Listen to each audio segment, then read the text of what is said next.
Good afternoon, my lovelies, and welcome to quite an overcast and slightly blustery Sunday afternoon. No Miss Lou today, lovelies. She's at home waiting for me. I've had to go out and do a breakfast shift this morning, so I'm on my own.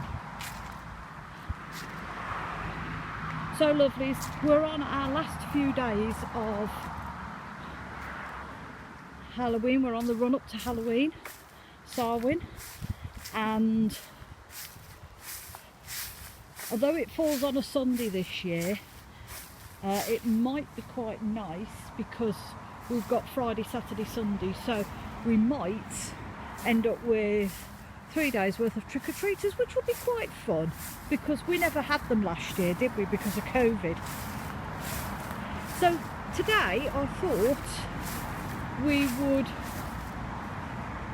have a look at various elements of Samhain and the traditions behind Samhain, and so today I thought we would have a look at pumpkins. Now, when I was a kid, you never saw pumpkins. Pumpkins were never in the shop to buy. They were never used for Halloween. The closest thing we ever got to a pumpkin was in the fairy tale Cinderella, when the fairy godmother turned a pumpkin into a coach. But generally on a whole, we never saw a pumpkin.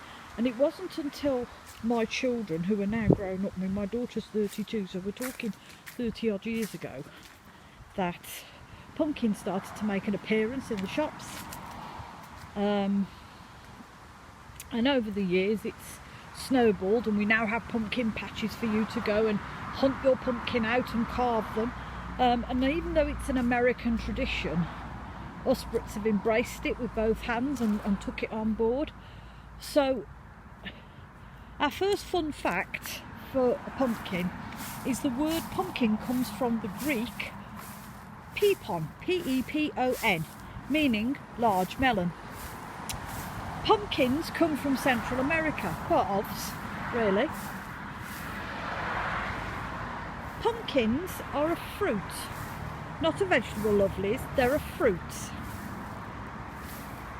The yellow and orange flowers that you see on pumpkin vines before the pumpkins appear, they're edible.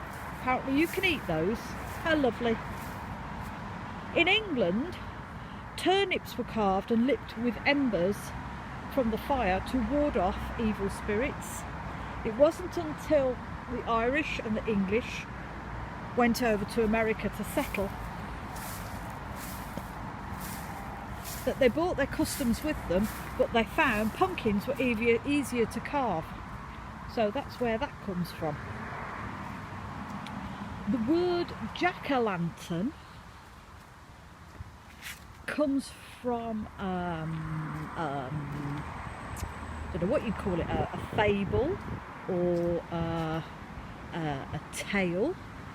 A young man called Jack did a deal with the devil and lost, and he had to give his soul to the devil because he'd lost. But because the devil was feeling slightly compassionate that day, might have got out of bed the right side, he then said that he wouldn't let Jack wander around endlessly in the dark looking for his soul. So he threw him a lit jack-o'-lantern, a lit turnip, to help him find his way through purgatory while he was looking for his soul. Hence the name jack-o'-lantern. So there you go, lovelies. A few fun facts about pumpkins for Halloween. So I hope you all have a very blessed Sunday. Look after yourselves, lovelies. Please take care of one another. You really don't know what that person's going through. And as always, sending you much love and many blessings.